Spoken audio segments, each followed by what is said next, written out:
Your line that you can't please everyone, so you better please yourself. Were you, prior to Garden Party, attempting to please everyone? Well, I went through a time of, it was really sort of a time of being lost for myself musically.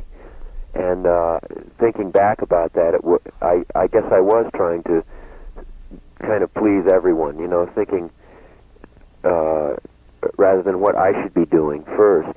You know, I was trying to do what I thought they wanted to see, you know. And it was a very unhappy time for me. This was about, 5, 6 years ago. And so I stopped altogether going on the road and making personal appearances. And, you know, because I was doing really nothing but old songs at that time, figuring that's what, you know, they wanted to hear, but I was just kind of going through the motions, really. And I wasn't feeling anything particularly good was happening. Ian came by and visited with us, and we were talking a bit about the 50s also. And it seems that for folks like yourselves, when you have that tremendous amount of popularity and attention placed upon you, and then there is the long period of almost tapering off prior to your recent success, it would seem that you would fall into a tremendous sense of loneliness and despair almost. Or am I over-dramatizing it? No, it's true, it happens, but with myself, you know, I was fortunate enough in being able to sustain over a period of about, I'd say 5 years, you know, where it wasn't like I just had, say, 1 or 2 hit records, you know. That would be really a harder thing to accept, I think. You know, it was sort of a subtler, much more subtle. In Dylan's shoes. Well, that's kind of, well, Bob Dylan was at the concert. He was? I did not know that. With a friend of mine who never told me that he was there, you know. And so that's just sort of a little personal thing for myself. Had you met Dylan prior to the concert? No, I never met him. So I didn't meet him that evening either. So. And did he give your friend any reaction to your show? Did he say anything? I don't think so. You know, not that I know of. I'll tell you, it was a very weird reaction with the people that were there, because it was kind of like instant non-acceptance. Extraordinarily hostile. And I don't understand that. Why is that, Rick? Well, I don't know. You know, it ended up, you know, when you do a good set and when you do a bad set, and I thought we did a very, you know, good set. We had to go back and relearn all the old songs, and we did, you know, every old song started off with Bebop Baby, you know, and songs like that. I thought that would really get them, you know. Kind of stared at us, really.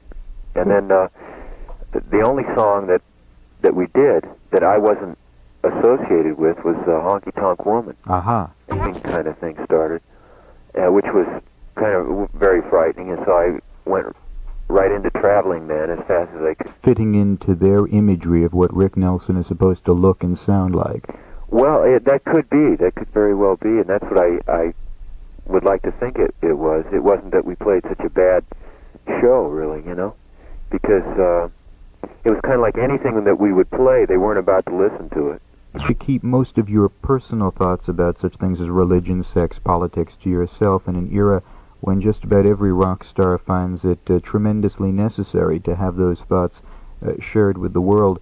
If you don't mind, I'm just curious, for instance, about your opinions on drug taking. Have you used narcotics in the past? How do you feel about its general use?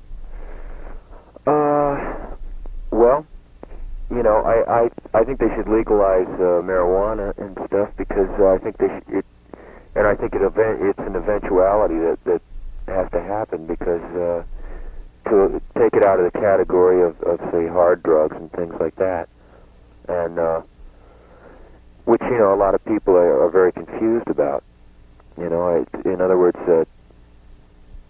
but I'm not, you know, advocating the use of drugs at all. I'm really not. Has there ever been a period of time in your life when you found yourself involved with anything stronger than marijuana?